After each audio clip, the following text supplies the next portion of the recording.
Hi there, I am here with a brief summary and explanation into a scene or two in Chapter 7 in The Great Gatsby.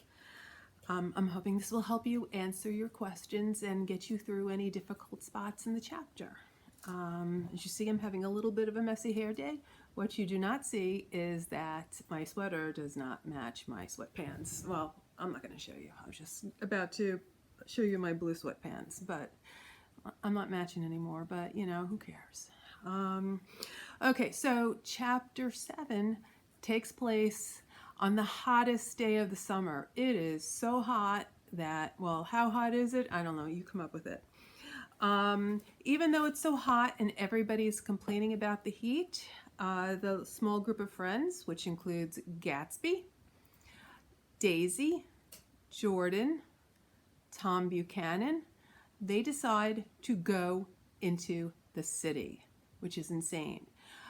Remember, the Buchanans and Gatsby and Nick all live on the Long Island Sound. They live along the beach. Gatsby even has a pool. My guess is the Buchanans have a pool too. They're complaining about the heat. What do? They go into the city? That's kind of silly. If it were me, if it were you, what would you do? You go into the water behind the house. But they deal with the heat by going into the city. Bad mistake. Okay, so before they leave, that's when Gatsby talks about Daisy's voice, which he says sounds like money. This kind of refers to what Daisy represents to him. He does more than just love her. He might not actually even love her, but she represents something, and that's in her voice. Okay, on their way into the city, they go to the Wilson's garage. Sorry, my nose itches. They go to Wilson's garage. Myrtle is kind of hidden in the top floor in their apartment in Myrtle's, in the Wilson's garage. They all kind of fill up their tanks, and Gatsby and Daisy are in Tom's car, whereas Nick, Jordan, and Tom are in Gatsby's yellow car. Okay, this is important, especially later in the chapter. So remember, Jordan, Nick, and Tom are driving Gatsby's yellow car into the city, whereas Daisy and Jay Gatsby are in Tom's car. They've switched cars. And Myrtle sees this. Myrtle sees Tom in Gatsby's yellow car. Okay, so they get into the city, they joke around, they get a room at the Plaza Hotel. Who wants to be in a stuffy building? Remember, back then they didn't have air conditioning. Well, you don't remember, but I assure you, in the 1920s, when I was around, they didn't have air conditioning in the Plaza Hotel. Not that I went to the Plaza Hotel, but they should be at home on the beach. So they chit-chat.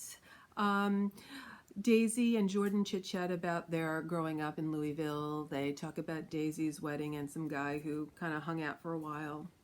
Gatsby talks about his brief stint at Oxford University. Yes, he was an Oxford man. He went to Oxford after the armistice, after World War I ended. It was an offer or an opportunity given to servicemen after the war.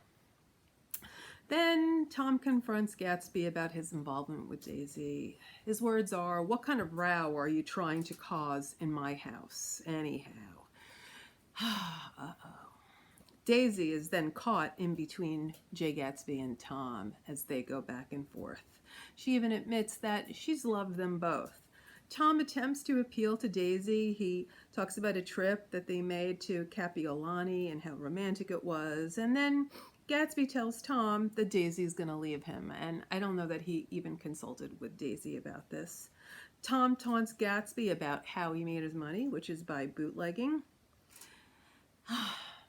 It's just a mess, okay? It's just, there is fighting going on, and there's Jordan and there's Nick. They're watching all this. They're watching Daisy in between her husband and her boyfriend.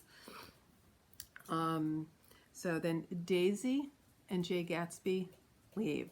They take off, but they go in Gatsby's yellow car, whereas they came into the city in Tom's car, which I think is blue. So they leave in Gatsby's car in the yellow car. And then after they leave, Nick realizes it's his birthday. I think he turns 30. Okay, so Eventually they leave too, and I will do a video about the scene with the accident. That is to come.